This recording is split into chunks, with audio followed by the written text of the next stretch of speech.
조갑제 TV 시청자 여러분 안녕하십니까? 2022년 1월 22일 오후 2시입니다.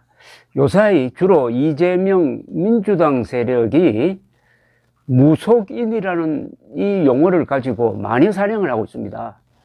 이거는 완전히 야만적인 행태입니다. 이거 문명국가에서 있을 수 없는 일입니다. 무속인이 뭔가 나쁜 사람인 것처럼 프레임을 만들어 가지고 윤석열 후보 잡기 위해서 하는데 무차별적으로 하고 있습니다. 그런데 무속이 도대체 뭡니까? 무속이 우리의 민속 신앙이고 어떻게 보면 민족 종교의 한 뿌리입니다. 무속이라고 하면은 그 한자를 모르는 사람들은 그 어감이 좋지 않다 이렇게 생각하는 모양인데 무속인이 한자로 이렇습니다.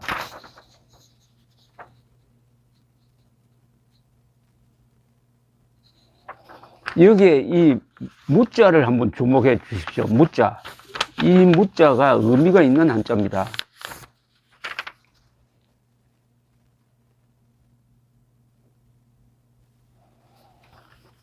이 무자에서 위에 있는 획은 하늘을 가리킵니다. 아래에 있는 획은 땅을 가리킵니다. 하늘과 땅 사이에 두 사람이 있어요. 그러니까 무속인은 또는 무당은 어떤 사람이냐? 하늘과 땅을 연결해 주는 사람이다. 즉 하늘에 있는 영혼과 땅에 살고 있는 인간을 연결해 주는 사람이란 뜻입니다. 이 무자가. 그런데 이게 영어에도 있어요. 아니 무당이 한국에만 있습니까? 세계에 무당이 없는 나라가 어디에 있습니까? 고급 종교가 생기기 전에는 다 무속신앙입니다. 그걸 샤머니즘이라고 그러기도 하죠. 샤머니즘인데 거기에 영혼을 불러내는 사람, 영혼과 서로 교신을 할 수 있는 사람을 무당이라고 하는데 영어로는 미디엄이라고 그럽니다. 미디엄. 그 뜻은 영매라고 번역합니다. 영매. 영혼을 매개하는 사람이다. 영매. 요게 딱 무당입니다. 무당. 이 무자가 바로 영매란 뜻 아닙니까? 여기에 종사하는 직업인들로서는 다양하죠. 세습무당, 대대로 무당을 하는 사람이 있습니다. 세습무당. 또 강신무라 그래가지고 신이 몸 안에 들어왔다.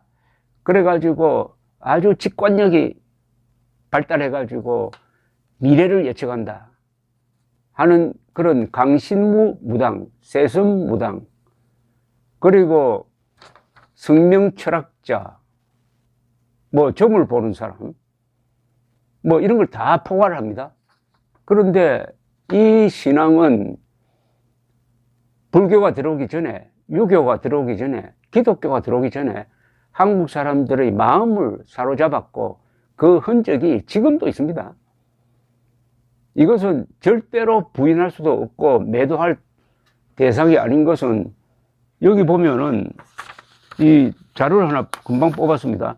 문화체육관광부 국립민속박물관 사이트에 있는데 지금 무속신앙으로서 국가가 무형문화재, 흔히 뭐 인간문화재라고 부르기도 하죠. 무형문화재로 지정을 해가지고 보호하고 있는 사람이 한두 사람이 아닙니다. 강대형 씨, 충청남도 무형문화재 제12호 황도 분기 풍어제의 보유자, 고희정 중요 무형문화재 제70호 양주 소놀이 굿의 악사 보유자, 김석출 중요 무형문화재 제82 가호 동해안 별신굿 보유자 이자 명예 보유자, 한국민속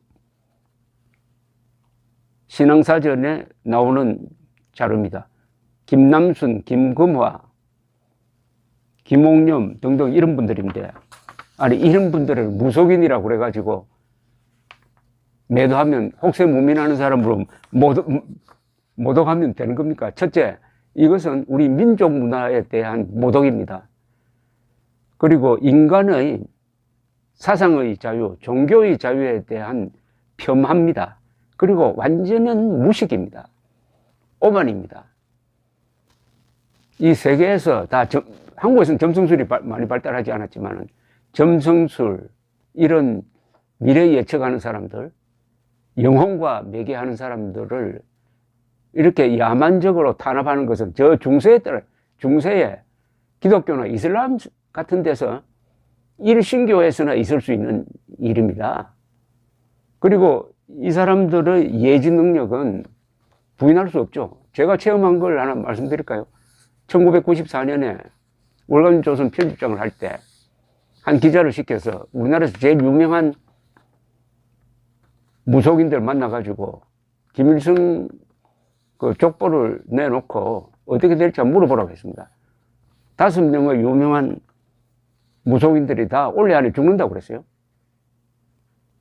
제일 정확하게 맞춘 사람이 심진송이라는 여성인데 5월 아니면 6월에 죽는다고 그랬습니다.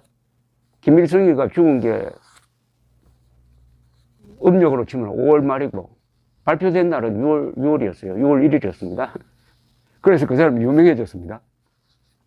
어떤 기자보다도, 어떤 학자보다도, 어떤 정보맨보다도 정확하게 김일성의 사망을 맞췄잖아요.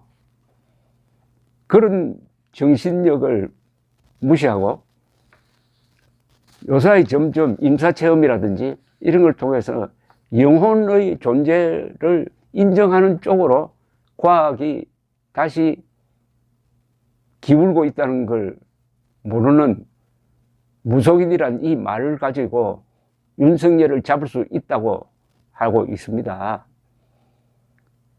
신라 말에 유명한 지식인이 한 분 계셨죠. 최치원이죠. 최치원 선생. 최치원 선생이 이 한국인의 사상을 정리를 하면서 유불선이라고 했습니다. 유불선. 유교, 불교, 선.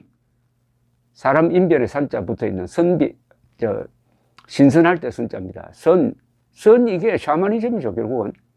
풍류, 화랑도의 풍류도 이런 게 다 샤머니즘하고 연결됩니다. 샤머니즘의 영향은 지금도 한국에서 무속을 해서 먹고 사는 사람이 얼마 될까요? 아마 10만 명 넘을 겁니다. 그래서 이 무속인들을 욕하고 있는 이재명 후보 쪽 사람들 조심해야 됩니다. 하늘이 벌을 받을지도 모릅니다. 무속인들이 일치단결 해가지고 이재명 후보 낙선 기도를 하면 어떻게 감당할 겁니까? 제가 기자할 때 목격했던 이야기 하나 전해드릴까요? 1978년 박정희 대통령이 새마을 운동을 하면서 미신 타파를 내세웠습니다. 그때 전국에 있는 사당이라든지 불당이라든지 아니면은 민속과 예컨대 점을 본다든지 하는 이런 시설이 전국에 많았습니다. 그걸 철거를 했어요. 근데 제가 현장에 가보니까 이거는 합리를 앞세워 가지고 민속을 파괴하는 것 아니냐. 민속을 파괴하는 것 아니냐. 이 사람들이 다 모시고 있는 신이 많은데 그 신을 화나게 만드는 건 아닐까 하는 그런 생각을 한 적이 있습니다. 그게 11.6 사건의 원인이 됐다는 이야기가 아니고 어찌되었든 영혼을 부를 수 있는 인간이 존재한다는 것, 그리고 영혼 불멸설이 절대로 부정할 수 없는 것이라는 것. 사람이 죽었을 때 뇌기능이 정지된다고 해가지고 영혼같이 같이 죽는 게 아니고 영혼이 분리돼가지고 하나의 에너지 형태로 존재할 수 있다는 것. 이런 것까지 다 포괄을 한다면은 지금 무속인이라는 프레임을 만들어가지고 완전히 이 무슨 천민처럼, 불가촉 천민처럼 이렇게 구박을 하는데, 아니, 무속인들이 그러면은 가만히 있을까요? 저는 무속인들이 가슴에 쌓이고 있는 울분이 누구를 잡을지. 그러고, 거듭 말씀드리지만 이것은 인류 문명에 대한 모독입니다.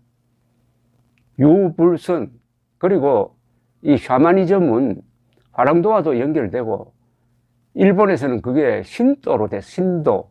일본이 신도라 그러죠, 신도. 근데 신도는 삼국사기에 보면 한국에도 나옵니다. 삼국시대에 한국에도 신도가 있었습니다. 신은 샤머니즘은 다 다신교고 자연과 참 친밀하죠. 그러니까 신이 많아요. 모시는 신이 참 많습니다. 뭐 임경업도 신이고 김유신도 신이고 최영장군도 신이고 신이 많습니다. 다신교입니다.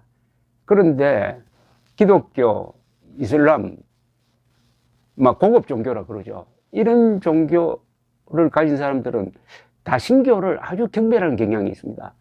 다신교가 샤머니즘이고 힌두교고 뭐 그렇지 않습니까? 과연 그 태도가 맞을까요? 우리의 종교를 이렇게 가로로 싹 잘라가지고 단면을 보면 제일 밑바닥이 샤머니즘입니다. 그 위에 우리나라에 들어온 순서로 하면 불교죠. 그 다음에 유교입니다. 그 다음에 기독교가 들어갔어요. 그런데 다른 나라에 없는 한국의 전통이 하나 있어요. 종교 간의 분쟁이 별로 없어요. 불당 옆에 바로 십자가 꽂은 교회가 있어도 싸우지 않습니다. 이런 나라 참 드뭅니다. 왜 이렇게 포용성이 클까요?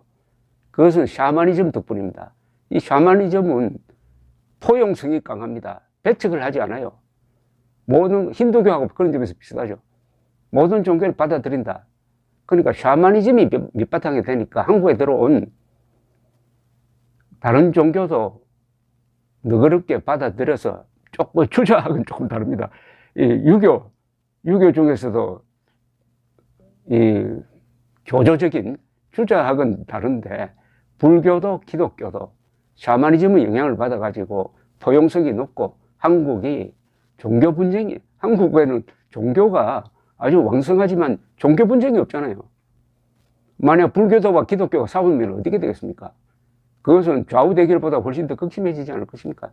그것이 샤머니즘의 영향이라는 이런 고마운 점도 알면서 해야지. 어쨌든 무속인에 대한 마녀 사냥은 중단해야 합니다. 이것은 민족 문화 파괴 행동입니다. 감사합니다.